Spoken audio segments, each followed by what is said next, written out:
El objetivo del siguiente material docente consiste en responder la pregunta: ¿qué es un proyecto de nación con especificidad para el caso de México? Lo primero que nos llama la atención es que el proyecto de nación tiene que aludir a una temporalidad, a una especificidad histórica para nuestro país, de tal forma que no sería lo mismo un proyecto de nación para el México alrededor de la Segunda Guerra Mundial a un proyecto de nación para México en los años del neoliberalismo y un proyecto de nación en los retos que muestra la tercera década del siglo XXI. El proyecto de nación lo vamos a responder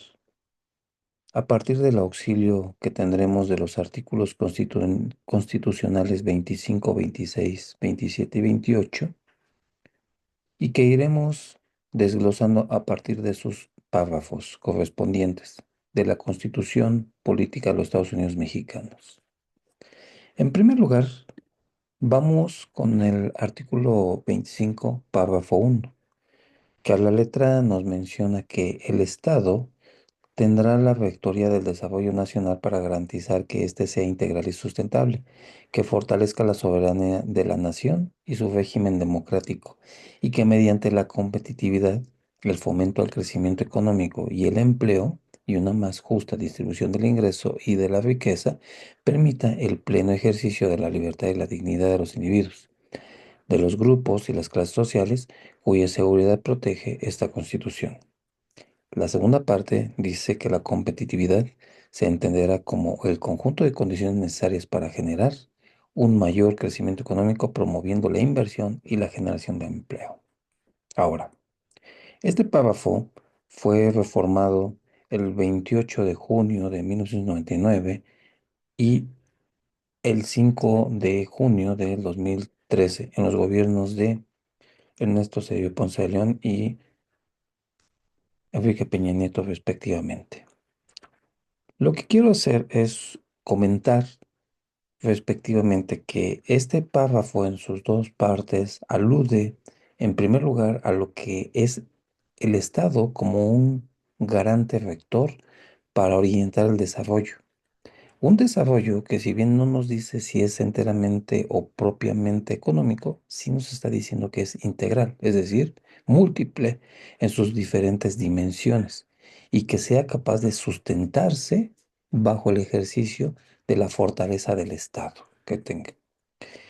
¿Qué es lo que va a garantizar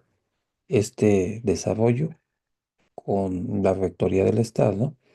Pues el régimen democrático que tenemos bajo un orden de representación como lo hemos mantenido por décadas. Y que a través de la competitividad se va a poder lograr generar un crecimiento económico con miras a que este crecimiento económico, junto al fomento al empleo y teniendo una justa distribución del ingreso y de la riqueza, permita que la libertad entre las personas que habitamos este país sea digna y que también dignifique a las familias mexicanas. Por supuesto que una vez mencionado lo del desarrollo económico, lo que queremos decir es que es importante mencionar el carácter de la dignidad de las personas y de las familias mexicanas mediante una más justa distribución del ingreso. Y esto lo entendemos con una distribución que nos permita tener una más y mejor retribución al trabajo y que se manifieste en el coeficiente de Gini. Por otro lado, para que nuestro país pueda crecer, tiene que hacerlo a través de la competitividad. Y esta competitividad tiene que también entenderse como ese proceso mediante el cual México se va integrando no solamente a una economía internacional o a una economía mundial, sino a un proceso más interconectado de la expansión de las relaciones específicamente capitalistas vistas en el mercado mundial, para lo cual esta competitividad tendrá la orientación de generar un mayor crecimiento económico a través de la promoción de la inversión y de la generación de empleo. Siendo exigentes, este párrafo aún no nos da una completa y precisa visión de cómo vamos a promover la inversión. Pero por lo menos sí nos podemos ir haciendo preguntas de decir qué tipo de inversión. Si es inversión a través del gobierno, como una inversión pública, o bien es inversión a través de las unidades productivas de empresas lucrativas o bien capitalistas con carácter privado. De igual forma, la generación de empleo no sabemos si será dada por empresas paraestatales, el gobierno central,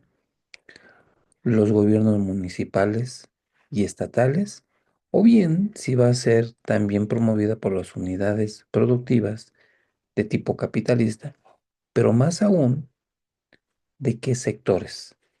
Y cuando nosotros hablamos de ciertos sectores, sin duda alguna nos referimos a cómo es su conexión al mercado mundial, atendiendo la propia especificidad histórica. En otro momento hablaremos más sobre esa propia especificidad y cómo, según los sectores y el peso relativo que tengan, tendrán mayor presencia en la interconexión de las relaciones internacionales. El párrafo 2 del artículo 25 nos dice que el Estado va a velar por la estabilidad de las finanzas públicas y el sistema financiero para coadyuvar y generar condiciones favorables para el crecimiento económico y el empleo. El Plan Nacional de Desarrollo y los planes estatales y municipales deberán observar dicho principio. Menciono la segunda parte primero, que a nivel nacional el Ejecutivo Federal lanza, de acuerdo al periodo sexenal, un Plan Nacional de Desarrollo y se marcan las directrices sobre las cuales se va a fundar el desarrollo y el crecimiento. Lo mismo tendrán que hacer los gobiernos estatales de las entidades federativas y el tercer nivel de gobierno, que son los municipios. Los municipios, cuando emitan su plan de desarrollo, tendrá que estar en concordancia con los planes estatales y estos, a su vez, con el Plan Nacional de Desarrollo. Ahora, en primera instancia, lo que se está planteando en este párrafo es que el Estado siempre tiene que identificar y garantizar la estabilidad de las finanzas públicas, pero también las finanzas que podemos decir privadas o el sistema financiero que incluye el sistema bancario. ¿Sí? Es decir, el sistema financiero nacional mexicano, que por definición debería de ser un sistema financiero privado, debe de coadyuvar para generar condiciones que fomenten el crecimiento económico y empujen el crecimiento también del empleo.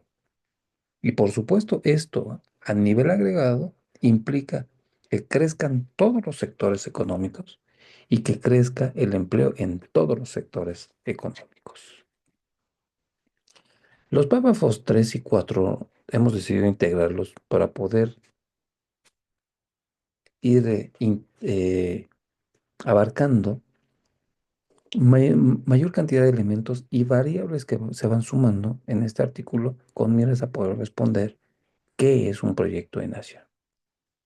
Y lo que nosotros tenemos aquí es que el Estado va a planear, conducir, coordinar y orientar la actividad económica nacional. Es su tarea, es su eje rector, lo cual lo va a llevar a cabo mediante la regulación y fomento de las actividades que demande el interés general en el marco de las libertades que otorga esta Constitución. Y aquí es interesante porque la palabra regulación y fomento implica mucha intervención del Estado en su forma de gobierno. Y si algo se estuvo diciendo y haciendo con políticas de corte neoliberal en la década de los 80, 90 y para gran parte de este siglo,